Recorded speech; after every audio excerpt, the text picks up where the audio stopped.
Welcome to అరుదైన కథలు.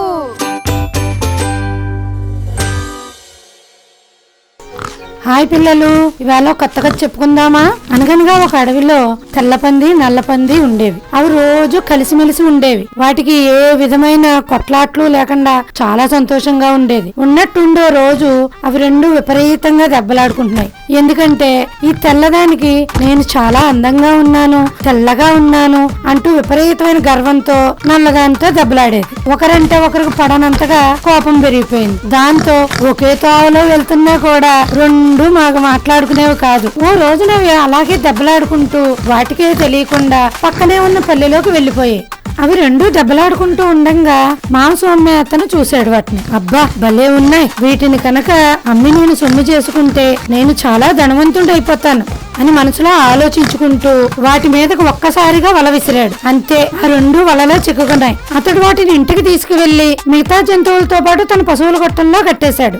అప్పటి వరకు మూర్ఖంగా కొట్టుకున్న పందులు రెండు తెలుగులోకి వచ్చాయి. మిత్రమా, నన్ను క్షమించు. నా యొక్క అహంభావం వల్ల, గర్వం వల్ల నిన్ను కూడా ఇబ్బంది పెట్టాను. ఇక్కడ చూస్తే మనిద్దరిని ఇవాళో రేపో చంపేసేటట్టున్నాడు. ఏం చేయాలో తోచట్లేదు. నీవేమైనా సలహా చెప్పు మిత్రమా అంది తెల్లపంది. అప్పుడు నల్లపంది, కొంచెం సేపు ప్రశాంతంగా ఉండండి, మనకేదైనా ఆలోచన తడుతుంది. ఇద్దరం కలిసి బయటికి వెళ్లిపోయే మార్గం ఆలోచిద్దాం.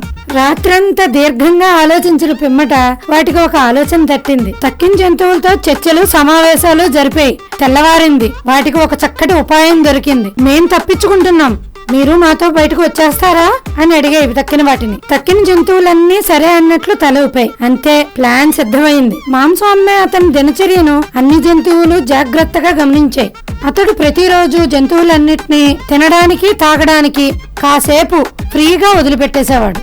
అంతే, తెల్లపంది నల్లపంది ఒక్కసారిగా గేట్ బద్దలు కొట్టుకుని ముందుకు దూకే. వాటి వెనకాలే మిగతా జంతువులన్నీ కూడా దూకి పారిపోయి ఆ రెండు పందులు అడవిలోకి పారిపోతూ ఇక ఎప్పుడూ కలిసే ఉందాం, పోట్లాడుకోవద్దు అనుకున్నాయి. కాబట్టి పిల్లలు, కలిసి ఉంటే కలదు సుఖం అన్నారు పెద్దలు.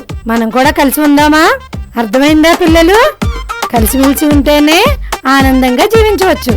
ఇలాంటి ఎన్నో అరుదైన అద్భుతమైన కథల కోసం please like, share and subscribe అరుదైన కథలు ఛానల్. అలాగే మా వీడియోని మీ ఫ్రెండ్స్కి షేర్ చేయడం మర్చిపోవద్దు.